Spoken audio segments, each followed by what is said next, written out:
بسم اللہ الرحمن الرحیم۔ سورہ یونس 11واں پارہ آیت نمبر 102 سے لے کر 107 تک کا ترجمہ یہ ہے: فَهَلْ يَنْتَظِرُونَ إِلَّا مِثْلَ أَيَّامِ الَّذِينَ خَلَوْا مِنْ قَبْلِهِمْ، یہ لوگ انتظار نہیں کر رہے مگر ان جیسے واقعات کا جو ان سے پہلے گزرے ہوئے لوگوں کے ساتھ پیش آ چکے ہیں۔ قُلْ فَانْتَظِرُوا إِنِّي مَعَكُمْ مِنَ الْمُنْتَظِرِينَ، آپ ان سے کہیے اپنے انجام کا انتظام کرو، اپنے انجام کا انتظار کرو، میں بھی تمہارے ساتھ اس فیصلے کا انتظار کرنے والا ہوں۔ ثم ننجی رسلنا، پھر ہم انبیاء کو نجات دیتے ہیں، والذین آمنوا، اور ایمان والوں کو، کذالک حقا علینا ننجی المؤمنین، اسی طرح یہ ہم نے اپنے اوپر لازم کیا ہے، ہم ایمان والوں کو نجات دیں گے۔ قل یا ایھا الناس ان کنتم فی شک من دینی، آپ کہہ دیجئے اے لوگو، اگر تم اس دین کے بارے میں شک میں پڑے ہو جو میں لے کر آیا ہوں، فلا اعبد الذین تعبدون من دون اللہ، تو سن لو میں ان کی عبادت کرنے والا نہیں ہوں جن کی تم اللہ کے سوا عبادت کرتے ہو، ولکن اعبد اللہ الذی یتوفاکم، میں تو صرف ایک اللہ کی عبادت کرتا ہوں جو تمہیں موت دیتا ہے۔ وَأُمِرْتُ أَنْ أَكُونَ مِنَ الْمُؤْمِنِينَ، اور مجھے اس بات کا حکم دیا گیا کہ میں ایمان والوں میں سے ہو جاؤں۔ وَأَنْ أَقِمْ وَجْهَكَ لِلدِّينِ حَنِيفًا، اور مجھے اس بات کا حکم دیا گیا کہ میں اپنے چہرے کو دین کے لیے قائم رکھوں یکسو ہو کر۔ وَلَا تَكُونَنَّ مِنَ الْمُشْرِكِينَ، اور مجھے حکم دیا گیا کہ مشرکین میں سے مت بننا۔ وَلَا تَدْعُ مِن دُونِ اللَّهِ مَا لَا يَنفَعُكَ وَلَا يَضُرُّكَ، اور انہیں مت پکارنا جو نہ تو نفع دے سکتے ہیں اور نہ نقصان پہنچا سکتے ہیں۔ فَإِن فَعَلْتَ فَإِنَّكَ إِذًا مِّنَ الظَّالِمِينَ، بالفرض اگر آپ نے یہ کام کر لیا تو آپ ظالموں میں سے ہو جائیں گے۔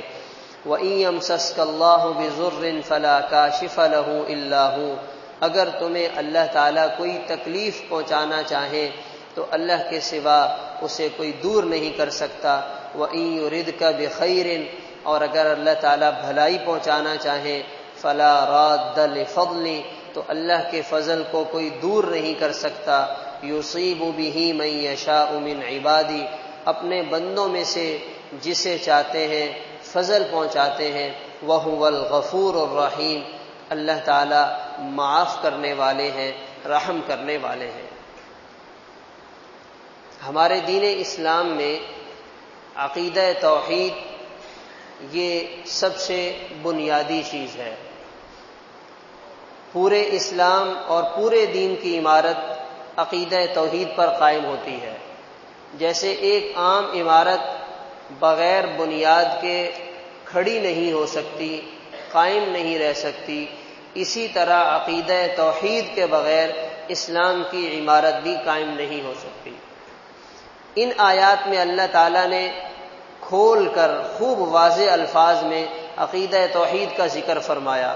لا اعبد الذین تعبدون من دون اللہ، تمہیں اگر میرے دین میں شک ہے تو تم میرا یہ واضح اعلان اور واضح فیصلہ سن لو، تم سب بھی جمع ہو کر اللہ کے سوا غیر کی پوجا کرتے رہو، میں تو اللہ کے سوا کسی کی عبادت نہیں کروں گا، میں ایک اللہ کی عبادت کروں گا، ایک اللہ کے سامنے جھکوں گا، ایک اللہ سے مانگوں گا، ایک اللہ کے سامنے سجدہ لگاؤں گا، یہ میرا فیصلہ ہے اور یہ میرا اعلان ہے۔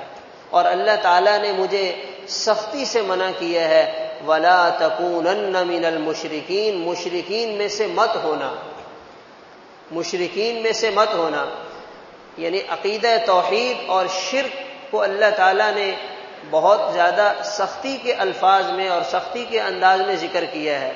اور فرمایا اگر بالفرض میری ذات سے کوئی بھی ایسا عمل سرزد ہو جائے جس سے یہ لگے کہ شاید یہ ان کی طرف جا رہے ہیں، ان کی حمایت کر رہے ہیں، ان کے عمل کو صحیح بتلا رہے ہیں، تو فرمایا اگر آپ بھی یہ کام کریں گے تو پھر ہم آپ کو ظالم لوگوں میں شمار کر دیں گے۔ یعنی اللہ کے محبوب پیغمبر تو شرک کا سوچ بھی نہیں سکتے، اور یہ صرف آپ صلی اللہ علیہ وسلم کے لیے نہیں ہے، تمام انبیاء کی جماعت کے لیے اللہ تعالیٰ نے یہی اعلان فرمایا، وَلَوْ أَشْرَكُوا لَحَبِطَ عَنْهُمْ مَا كَانُوا يَعْمَلُونَ، اگر یہ شرک کریں گے ان کے سارے اعمال ضائع ہو جائیں گے۔ تو جب انبیاء کے لیے یہ بات ہے تو ایک عام امتی کی کیا اوقات ہوگی، ایک عام امتی کی کیا حیثیت ہے۔ اور پھر ہمارے ہاں ہوتا یہ ہے کہ ہم جن کو اپنا بڑا سمجھتے ہیں، ہمارا خیال یہ ہوتا ہے کہ یہ ہمارا ساتھ دیں گے، یہ مسلمانوں کے بڑے ہیں، یہاں سے جاتے ہیں روضہ رسول پہ حاضری دیتے ہیں اور آگے جا کے پھر دشمنوں سے سلامی کرتے ہیں، مشرکوں کے ساتھ جا کر بغل گیر ہوتے ہیں۔ تو گویا اپنے عمل سے یہ بتانا چاہتے ہیں کہ ہم اندر سے آپ کے ساتھ ہیں اور ہماری وفاداریاں اور ہمدردیاں آپ کے ساتھ ہیں۔ وہ تو وہاں ہم نے حکومت کے لیے ایک جگہ بنائی ہوئی ہے، وہاں ہم حکومت کرنے جاتے ہیں۔ تو اللہ تعالیٰ شرک اور مشرکین اور ان کے کاموں کی طرف ذرا برابر بھی میلان کی اور مائل ہونے کی اجازت نہیں دے رہے، تو یہ کیسے جائز ہو سکتا ہے کہ آدمی جا کر ان کے ساتھ دوستیاں بنائے، دوستیاں بڑھائے؟ تو یہ عقیدہ توحید کے سراسر خلاف ہے۔ اور پھر ان کی پوجا پاٹ میں شریک ہونا، ان کے مندروں میں جا کے چڑھاوے چڑھانا، ان کے مخصوص مذہبی نشانات گلے میں باندھنا، گلے میں لٹکانا، یہ کہاں سے جائز ہو سکتا ہے؟ تو اس لیے ہمیں ایسی چیزوں سے اور ایسے معاملات سے اپنے آپ کو بچانا ہوگا۔ اور پھر فرمایا یہ نہ تو نفع پہنچا سکتے ہیں اور نہ ہی نقصان دے سکتے ہیں۔ نفع اور نقصان کا جو یہ تصور یہاں اللہ تعالیٰ نے ذکر کیا ہے، در حقیقت انسانی زندگی میں یہ بہت معنی رکھتا ہے۔ یعنی نفع کا یقین اور نقصان کا یقین، یہ انسان کو پوری زندگی چلاتا ہے۔ مثال کے طور پہ ایک آدمی 60 سال تک ایک دفتر میں صبح 8 بجے پہنچتا ہے، شام 5 بجے نکلتا ہے، واپس گھر جاتا ہے، نہ گرمی کو دیکھتا ہے، نہ سردی کو دیکھتا ہے، نہ صحت کو دیکھتا ہے، نہ بیماری کو دیکھتا ہے۔ اسے پتا ہے میرا 8 بجے کا ٹائم ہے اور وہ 8 بجے پہنچ جاتا ہے۔ اس نے یہ کبھی نہیں دیکھا یہ ایک ہی دفتر ہے، ایک ہی کام ہے، ایک ہی کمرہ ہے، ایک ہی کرسی ہے اور روز میں یہیں آ رہا ہوں، اس لیے کہ اس کے ذہن میں یہ تصور بیٹھا ہوا ہے اگر آؤں گا تو نفع ملے گا، نہیں آؤں گا تو نقصان ہوگا۔ ایک آدمی 40 سال ایک دکان پہ جاتا ہے، صبح 10 بجے دکان کھولنی ہے اور رات کو 10 بجے بند کرنی ہے۔ اس کو آدمی بولے بھائی آپ انسان ہیں، اپنے آپ کو اتنی مشقت میں کیوں ڈال رہے ہیں؟ کبھی آ جایا کریں، کبھی نہیں آیا کریں، کبھی آپ 10 کے بجائے 12 بجے آ جائیں، رات 10 بجے بند کرنے کے بجائے شام میں بند کر کے چلے جائیں۔ اور آپ ایک ہی کام میں لگے ہوئے ہیں، 50 سال آپ کو ہو گئے، آپ نے پوری زندگی لگا دی۔ وہ کہے گا صاحب آپ کو کیا پتا یہاں آنے کا کیا فائدہ ہے؟ تو نفع اور نقصان کا تصور اسے گھر سے اٹھاتا ہے، وہ اپنے گھر کے آرام اور نیند کو چھوڑتا ہے اور پھر جا کر دکان پہ بیٹھتا ہے اور شام کو بند کر کے واپس آ رہا ہوتا ہے، اپنی خوشی غمی کو بھی قربان کرتا ہے۔ اسی طرح جب دین میں یہ یقین آ جاتا ہے میں فجر کی نماز پڑھوں گا مجھے یہ فائدہ ہوگا، نہیں پڑھوں گا یہ نقصان ہوگا، جب یہ یقین بیٹھ جاتا ہے پھر مجال ہے کہ وہ نماز چھوڑے۔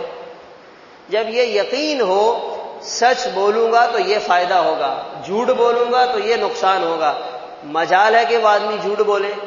تو چونکہ دین کے معاملے میں وہ یقین نہیں ہے، بس صحیح نماز پڑھ لی تو پڑھ لی، نہیں پڑھی تو کیا فرق پڑتا ہے؟ تو جب یہ نفع اور نقصان کا تصور، عقیدہ، یقین کمزور پڑتا ہے پھر آدمی دین میں پیچھے ہٹ جاتا ہے۔ آپ صلی اللہ علیہ وسلم نے کیا ارشاد فرمایا؟ جو آدمی ایمان کے ساتھ احتساب کے ساتھ روزے رکھے گا اللہ تعالیٰ اس کے گزشتہ گناہوں کو معاف فرمائیں گے۔ تو احتساب کسے کہتے ہیں؟ علماء فرماتے ہیں یہی نفع کا یقین ہے، ثواب کا یقین ہے، اللہ اس پر راضی ہوں گے۔ جب یہ یقین ہوگا تو اس کے لیے دن بھر بھوکا پیاسا رہنا آسان ہو جائے گا۔ تو جیسے دنیا کے معاملے میں ہمیں چیزوں کا یقین رہتا ہے، ہم نفع کو بھی جانتے ہیں اور نقصان کو بھی سمجھتے ہیں، یہی یقین ہمارا دین کے معاملے بھی ہونا چاہیے۔ اور جب یہ یقین جتنا پکا اور مضبوط ہوگا، پھر ہمارے لیے آگے بڑھنا آسان ہوگا۔ اللہ تعالیٰ عمل کرنے کی توفیق عطا فرمائے۔